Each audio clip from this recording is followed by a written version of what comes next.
तांत्रिक चुकीमुळे बाहेरचा आवाज जास्त येतोय आणि नवनीतजी राणा यांचा आवाज कमी येतोय, त्याबद्दल क्षमा मागतो. काय बाबा आम्हाला हिरोनचं म्हटलं पाहायला भेटले नाही, तुम्हाला पाहायला तसं समाधान होऊन जाते. हिरोन चाला म्हणजे मराठी गिराठी शब्द कशी का तुम्ही पाठ केली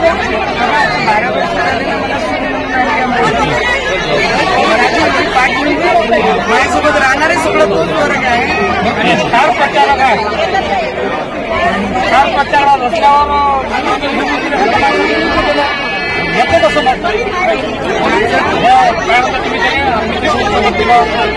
काय म्हणता तुम्ही काय म्हणता एखादा व्यक्ती जर अति क्षेत्राची धोरणाबद्दल बोलत असेल तर मग तुम्हीचे कर्तव्य आहे की आजोबाला ऍक्सिडेंट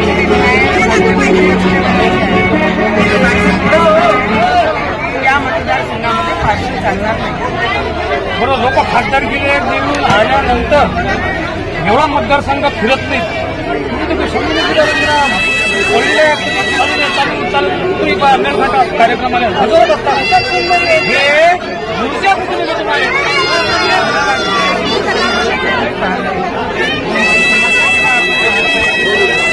अडचणी आम्ही पाहतो लोकांची सेवा करायची. आपण त्यांच्यासाठी मी या क्षेत्रात करते आहे, त्यांच्यापर्यंत याकरिता मला वाटतं की प्रेम तुम्ही पाहता जे चेहऱ्यावर असं पाहता तुम्ही म्हणताय तुझं येतेच एक महिलांना एवढी मेहनत करते. पण ज्या पद्धतीने या जिल्ह्याचे लोक मला प्रेम करतात, पराभूत झाल्यानंतर जे प्रेम जे खासदारकीमध्ये लोक करत होते त्याच्यापेक्षा दुप्पटीने प्रेम मला माझ्याकडे करायला लागले. मला वाटतं तोच एक ऊर्जेचा हिरो असताना जे तुम्हाला प्रेक्षक पाहत होते ना, आता हे प्रेक्षक असतात की तुम्हाला प्रेक्षक कोणते चांगले वाटतात? मला वाटते गडागडाचे जे लोक असतात, आता घरचे लोक बाहेरच्या लोकांपेक्षा नेहमी आपल्याला चांगले वाटतात. तसं जे लोक माझे घरचे आहेत, कारण जेव्हा मी यांच्या डोळ्यात पाहते ते प्रेम त्यांच्या डोळ्यात दिसतात, जे ताऱ्याचे आवाज त्यांच्याकडे असतात, जे भावना असतात, स्क्रीनवर राहून मला कधी दिसलं नाही किती प्रेम आहे.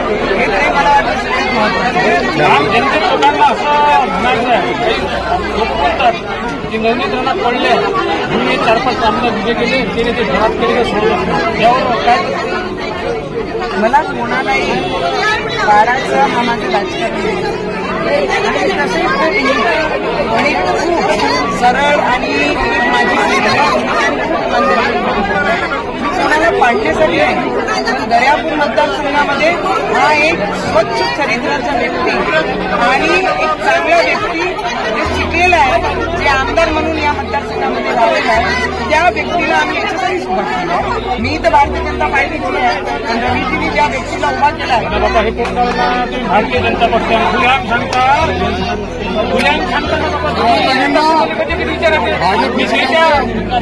याच्या म्हटलं फाईट आहे का कधी असे मिळवता येईल. आता भाभी म्हणू गावळणी म्हणू गट्टाई म्हणून मला शोधून मी राहिलो ते एवढी इकडे म्हटलं नसतात डब्बा माझ्या स्टेजवर असताना बीजेपीच्या कोणतीही नेत्याला केसाला धक्का लावू देत ना, हे त्यांची ना त्याचं कसं मग त्याने परत घेताना भारतीय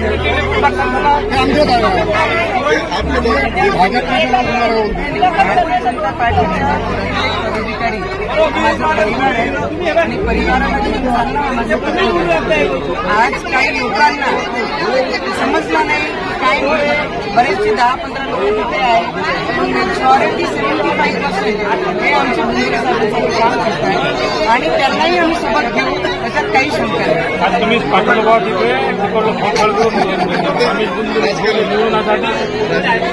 मला एवढंच माहित आहे उद्धव साहेबांनी जे उमेदवार दिले आहे तो दारू विकणार आहे. दुसरा जे उमेदवार आलेला आहे बाणगीर इथे तो बँकेला डुबवणार आहे. ज्या बँकेमध्ये गोरगरिबांचे खाते होते 900 कोटी खाऊन डकार मारणार आहे. तर मला वाटतं हा 2 उमेदवारला जर उभा केला आणि तिसरे आमच्या पुंदेरी साहेबांना उभा केला तर यांच्यापेक्षा चांगला स्वच्छ चरित्राचा स्वच्छ व्यक्ती, इमानदार, सौम्य सगळी गोष्टी गुंदिले साहेबांमध्ये आहे म्हणून पानात चाललं.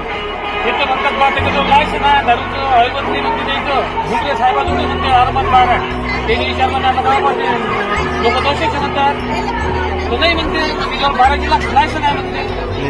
आवेद आहे दारू विक्री आहे.